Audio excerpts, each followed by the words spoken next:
The Global Latin Factor Podcast. I mean, I'll die. It just depends, though. No. But they're not big meals. Don't tell me you eat it like a whole buffet. Yeah. No way. Yeah. She's little bitty. Huh? Yeah, little bitty. No and way. I ate before. I'm already hungry. Really? Yeah. We're gonna go eat after this. All right. So again, the continuing with beans, very rich in nutrients. If you don't know, if you ever wanted to take a break from meat or whatever the case, you can always substitute with beans. Nothing wrong with that. About the beans were taken to Europe back in the 1600s. So it would have been the Spaniards or the Portuguese came. And in the 1600s, that's when they shipped over the beans to Europe. And then from Europe, again, they went back to the States. And during that time, it's said that the reason why the colonies were able to be prosperous is because of beans. Because they grow fairly fast. And then they're very, like, they whenever you grow beans, they have a lot of nitrogen that they put into the soil. So if you have a lot of nitrogen to the soil, it benefits all the plants around it. So that's the reason why they said that it was very, very beneficial for the colonists at that time. Whenever they came and they brought the beans over, that at that time is one of the reasons why they were able to survive and prosper. Can you believe that?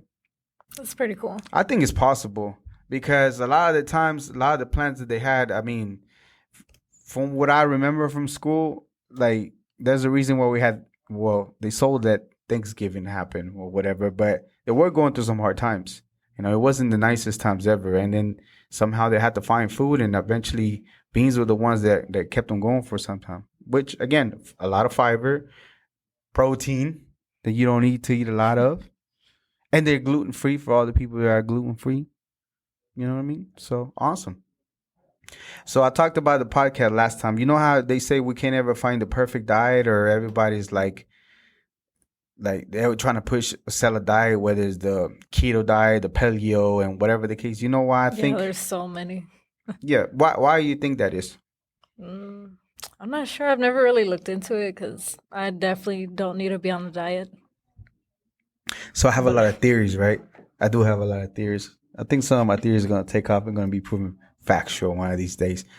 My theory on this is that, okay, whatever you believe in, right? Whether you believe that civilization originated in Africa and then started moving to Europe and things like that, and then all over the world, or whether you believe that in the Bible and there's Adam and Eve and it was supposedly it was the Middle East, right? That's where they began. So, and if you think about it, that's kind of disgusting because all of us are related somehow, our brothers. There was only two.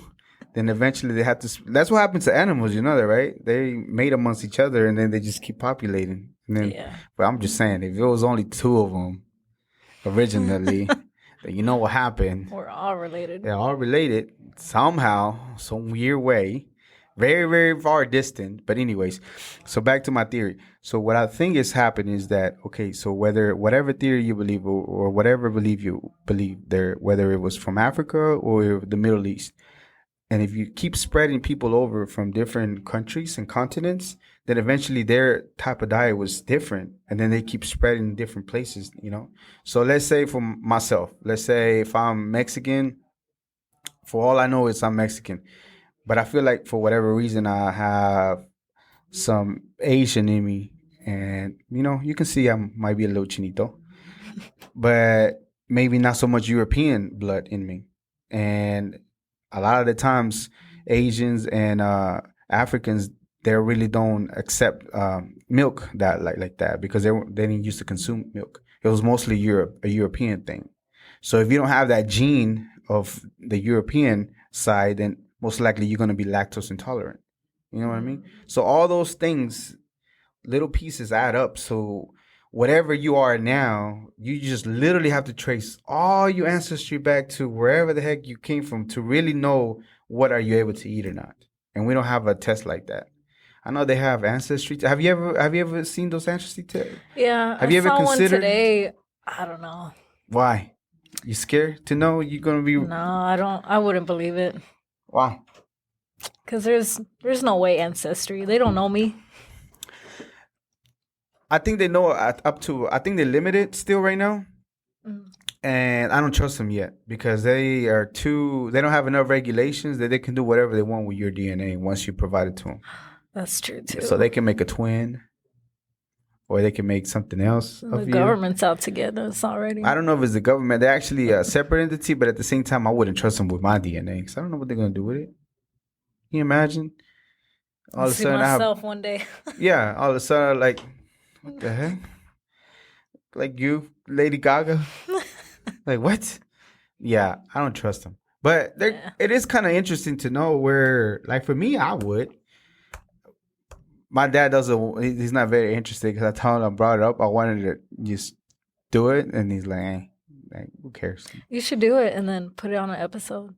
I am gonna do it, but I need to find the correct company, the right company that has they're ethical as far as taking your DNA, doing whatever they need to, and just disposing of it, not keeping it for other stuff and other research and different things like that. See, I don't like that.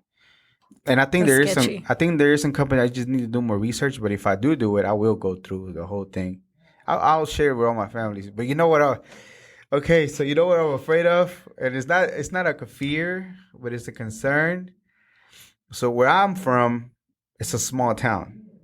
It's a fairly small town, and there's a lot of relatives that I didn't know they were relatives, and I can see how somewhere in there I will find real close people there. People are married to each other or had kids. You know what I mean?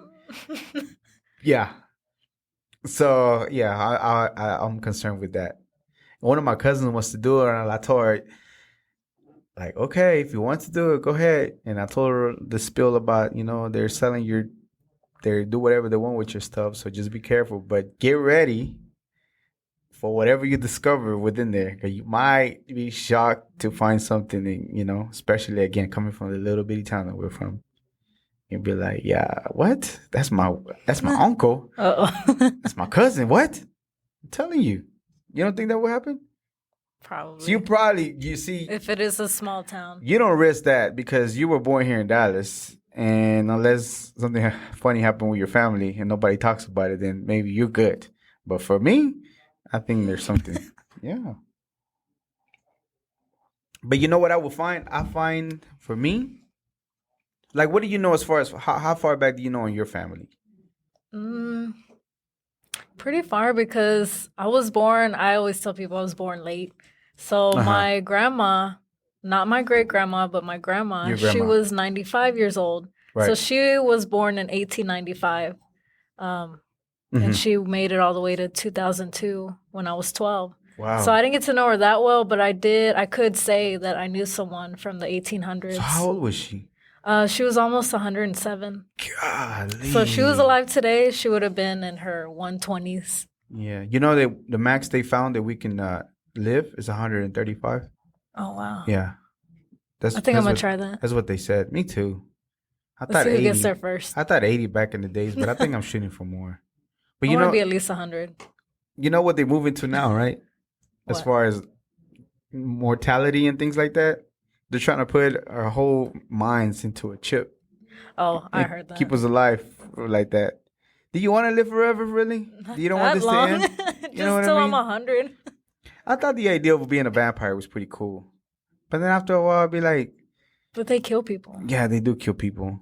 And they convert people over to vampires. But after a while, I'd be like... Then you never be able to go to the beach. That too, all those stuff. You'll burn and die. Yeah, maybe not. That wouldn't be fun. I think maybe it was a kid idea. Okay. So, what were we talking about before? I'm sorry. It slipped my mind. The 100. So you were saying your grandma lived to 107? Your great grandma lived to 100? Not my grandma. She wasn't my great grandma. Your grandma lived to 107? Yeah. God, that's crazy. Yeah, she, in her hundreds, she still remembered, a lot of details. But I didn't know that much Spanish. And she only spoke Spanish. And I was kind of shy back then to speak in Spanish. But, now that I'm older, I wish I could have known her better and tell my dad, hey, ask her this question or, tell me more about her while she's still here. 1895. You serious? That's wild. She made it to 2002. Okay. And what do you know about her as far as just, like the things that you're, because again, I know you said you couldn't communicate with her, but what did your dad told you about her, or what do you remember? He told me that like when she met my grandpa, he was born in 1890, so they were only 5 years apart. Jesus, is he still around? No, he's not. He passed away too. Bro, 107. Her grandma. And her sister actually made it to like I think it was 111. 111 years old? Yeah. Bro, I think one of my grandmas did make it to past 100 too. But what happened with my grandma, because she was in Mexico, they a lot of during the revolution, they burned a lot of their documents, so they didn't really have documents like birth certificates and nowhere. But I think I'm almost for certain one of my grandmas was over 100, 102, I think. Wow. Bro, we got good genes. We're gonna make it far. Hey, I don't know about you. Huh? When were cars around? Your grandma was before cars. Did you know that? No. Wow. He's gonna tell us here in a second. I knew already that she had to walk around all of the U.S., to all the crops, like getting crops, all the farms. And she would go with 15 children. It was in 1886. And that was But it wasn't the main car, right? Like the industrial car. Anyways, it was close enough. It was a couple years off. Yeah, the line production car was probably later. That's Henry Ford who began that. I know that for sure. Jesus, 107 and then 102. And then I'm almost for certain, I got to double check with my grandma, was 102 also. 1913 was the first production car. Yeah, 1913. Wow. That is wow. So my grandma was 18. Older than cars. She was 18 when the car came out. Bro. Wow. The average human expectancy, I think, is 78 to 82. Yeah. That's it? Yeah, and it went down this year because of the pandemic and everything, but it's only, 78 to like 82 or something. I heard like there's one person still alive that I think it was that she's 122 or 23. Somewhere in, I think, Asia. Oldest person alive. It's 122, I believe. Yeah, I seen that too. I believe I seen it too. Oldest person who ever lived was 118. Nah, there's somebody living right now that's 120 something, bro. I know that for sure too. I heard it. I seen it somewhere. Yeah. Yeah, there's somebody in Asia.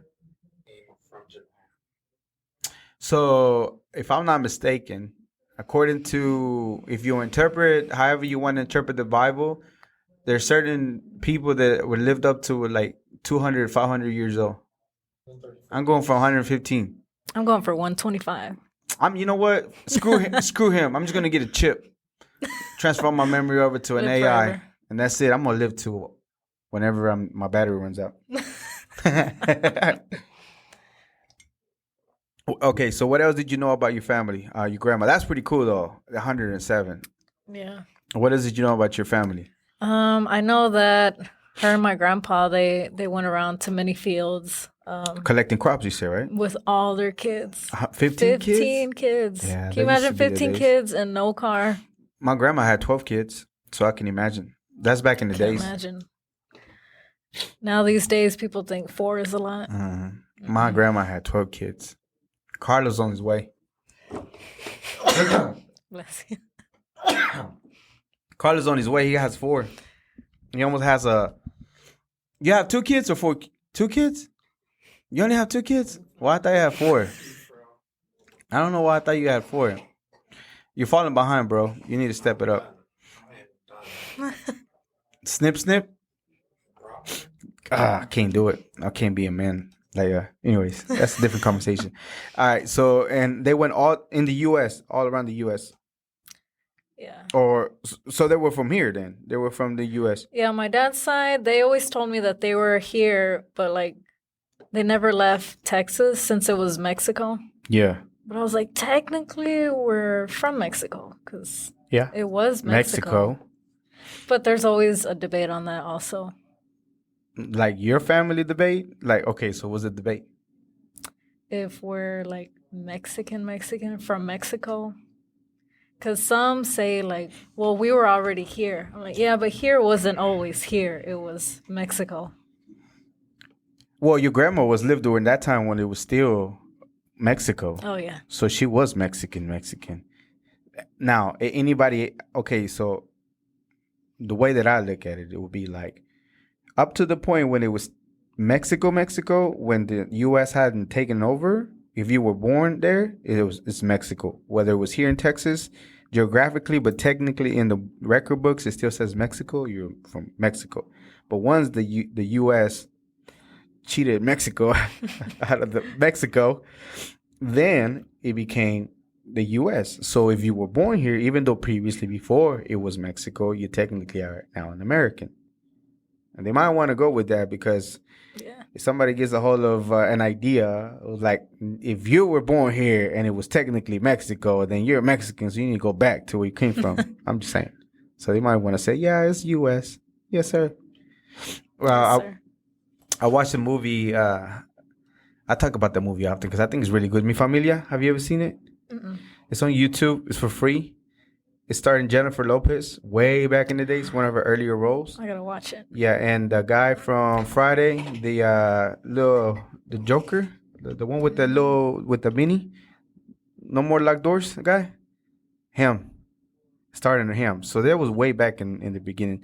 So one of the guys, his name is an older gentleman. His name is El Californio because he was born in California, and they call him Californio. And when he died during the movie, but he said on his tomb he wanted to write, "Here lies such and such, aka Californio. When I was born here, this was Mexico, and when I died, it was still Mexico." And they bury him on the back of the cornfield in the house, way back in the days too. Yeah, probably around your grandma's time, 18 something, I think it was. 107, bro. I'm still tripping out on that. Bro, you better step it up. Because if you want to live to 80 at least, bro, you need to hit them weights. Carlos, we get trying to get good content here. And what? So I'm good at 16. 16 what? 60? You're trying to live 60 years old. I'm trying to be old and wrinkled. How what are you shooting for, you said? 120, 25. 125? I'm gonna... Especially if like I have a bad back and I'm like in pain all the time. That takes me out. But you gotta be in shape. You gotta stay in shape. You gotta get in shape, Carlos. There's a soccer player who was in the best shape of his career that just Had a heart attack? No, he was straining his heart a lot too, probably. I'm not telling you, Carlos, to go do a triathlon. I'm telling you just to maintain. Fatter people are happier. That's what they say. Have you ever seen a person that's obese? I'm not gonna call them fat. Have you ever seen an obese person that's dead? Are they smiling? So that's what you want to do? Anyways. All right, we get carried away with that. So anyways, that was the any final thoughts that you can think of as far as beans, the contribution. So it's crazy to me that, so this is the Global Latin Factor, as I mentioned before. We talk about everything Latino related, bring in guests to talk about their story. And I appreciate you coming out and letting us know a little bit about you as a DJ. And good luck to everything you do. I know you stay busy. Thanks. I know you had a busy weekend. Oh, yeah. And persistence, and always keep at it, because that's the only way that you make it happen. Just keep at it. So I do appreciate. I learned a whole lot more about you, even though I know you for years. Yeah. And it's pretty cool to know a lot of the things that you told me, and the fact that you are real similar to DJ Bembona. That is wild to me. I was That surprised. So many similarities to me. And then I again, it's pretty cool of the way that your family supported you, as the way that her family supported her. Mm-hmm. I think we need a lot more of that in the Latino community. If you're a parent, a young parent, support your kids. Tell them they can conquer the world if they want to. Like, whatever they want to, just give it a try. Let them try it out at least, What else is going to happen? They're going to fail, then How many people became okay? So there's example. I don't know if it's factual or not, but the light bulb, right? The guy that invented the light bulb, it took him like 1,000 tries, and on the 1,001 try, finally he created the light bulb. It took him that many failures, and I'm pretty sure I'm a little off on the numbers. It took that many tries to get it wrong, to actually finally get it right. How many tries was it? 50,000 times, even more. 50,000 tries to try to make a light bulb for us to enjoy now that we take it for granted. They're not even the same light bulb that we used to anymore. Just like we take beans for granted. That one time, if it wasn't for beans, maybe even the U.S. wouldn't be here. Things like that. And they never gave up on them. So if you are a young parent, or even if you're an older parent, like just support them with everything that you have. Let them try it out, and then eventually they'll find whatever they want to. I don't think it's the way to just have them get them ready for go to a job and just do that and just work, go home, raise kids. That's just I don't know. It's not my vibe. It's not going to be fun, period, because it's just not going to happen no more. I can't go back in time. But at the same time, it's so important. I feel like even not being a parent, to be able to know that you have support, and then they can go and be president, whatever. Like have their own business, entrepreneur. Let them fail. There's nothing wrong with failing. There's really nothing wrong with. How many things that you tried out that you failed on so far? A lot. I've tried a lot. I even thought, DJing, I wasn't gonna get anywhere. And you keep at it though, right? Yeah. You keep at it. You didn't give up. No, I'm still not where I want to be, but at least I'm going somewhere. Well, I did a gig with you before, and then I remember I was in your first gig, your first club gig.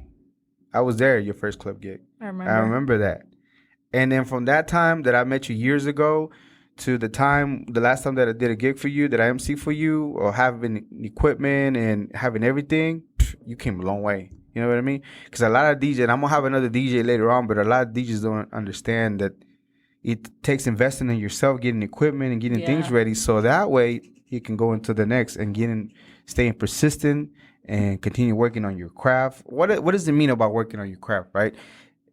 Supposedly it's 10,000 hours to master anything, meaning that you have to put in that many hours to eventually become a master of whatever subject that you want to. So if you feel like this generation nowadays, that they feel like they see an Instagram or whatever, and all of a sudden that person all of a sudden they just made it easy. It's not like one-off, maybe, that they get lucky, that maybe they catch a break and they become all of a sudden viral. But how long is that going to last them if they don't have anything to back them up? You know what I mean? Exactly. Maybe the Catch Me Girl last time, but she still has to go to the to the studio and different things like that and make appearances and things. So there's still work behind it. It's not like money comes to you all the time. I mean, there is services like that, but I don't know all of us are within that mindset to be able to just have it come to us. If you don't even, first of all, if you don't meditate, if you don't do affirmations and different things like that, then you're just expecting to come to you without having even that type of work to be done, you're not going to get anywhere. No. And you have to put in the hours if you really want to become good at it. And like I told the little young man last time, the boxer that was here with us, Emmanuel Manny, shout out to him, that Canelo started boxing when he was young and kept working at it. Even though the coaches saw raw talent and they knew he was going to be good, when they brought him to the gym, he had no technique. He had power, but he didn't move his hands, he didn't move his hips, but he stayed disciplined and he put in hours and hours and hours of working on that. That's what it means, working on your craft, working on whatever it is, whether you're an artist, a painter, a rapper, whatever it is. If you don't write, if you don't freestyle enough, if you don't DJ practice and get your set ready, then you're going to fail. And if you're not ready to fail, that means if you're ready to fail and accept it, that means it wasn't for you, because then your heart is not in it. You know? Yeah. How many times do you feel like quitting? A lot. And my mom knows. And how many times do you shook it off and got on top of it? You know what I mean? So it's in your heart to do so. Because if it wasn't, that you would not, from the first, maybe second time that you would have quit, it would have been a wrap. Yeah. You wouldn't have gone back to it. I guarantee it. Yeah, that's actually how I knew that DJing was what I want to do, because I wouldn't. It's the only thing that I've actually stuck with for years. It's more than a job. Yeah. So I thought, well, if I stick to this even more than a job, then it's something that I really want to do. No, it makes a lot of sense. That's a good way to see it, because it does make a lot of sense. Because if it wasn't in your heart to do so, you would have quit and you would never go back. Yeah. And you're still at it. Just like those jobs I left. Yo, you know what? Went back. I'm different. I'm just more of a loyal to the job. And I don't want to say too much because I'm still employed. So I'm just going to leave it at that. You want to stay employed? I'm a good employee. I'm a good employee, and I'm going to keep it like that because I'm military. I'm not knocking 9 to 5s or whatever job you work. It's cool. But it's cool to dream and work on different side things to better yourself. You know, whether it's... So not only... Look, T-shirt. Chancla Survivor. We came out with the concept because I'm ex-military, so this one might resemble you to I forget one of the other military shirts. So I have shirts that I do, you know, and I do sell and little side hustles and different things like that. So, you know, stay persistent on this podcasting for whatever I like doing. Like you said, I've done my own show online. I've done the terrestrial radio, and then I like the Latino. I like that I know a lot about Latino things, and I like to learn things like the being part that, you know, helps you so much that, like you, like it's in my heart to do things like that, because otherwise I would have just abandoned it and wouldn't do it, because I have tried different things and they haven't paid out. But I'm persistent and continue to find something that I enjoy, and I like doing this. I like it. I like the podcast. I like the fact that we get to talk about Latinos. I like the fact that, like the last time we had the gentleman, I can, you know, give him a little tips or just let him know even the difference of why they call us Latinos and Hispanics and things like that, you know. So it's pretty cool. And if you ever, you know, the link is going to be for the shirt if you want to check it out. And she has another shirt too. What? Look at that thing. That's pretty. It's also going to be on the link. It's also going to be in the link so you can check it out.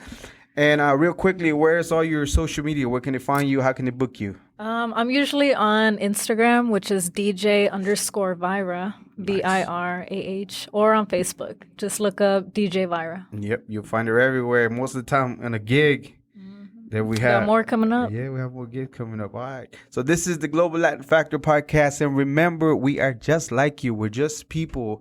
We're just the spice in this global melting pot that it is the world. We'll see you next time on the next episode. Adios. Mucho amor. Todos en este país han estudiado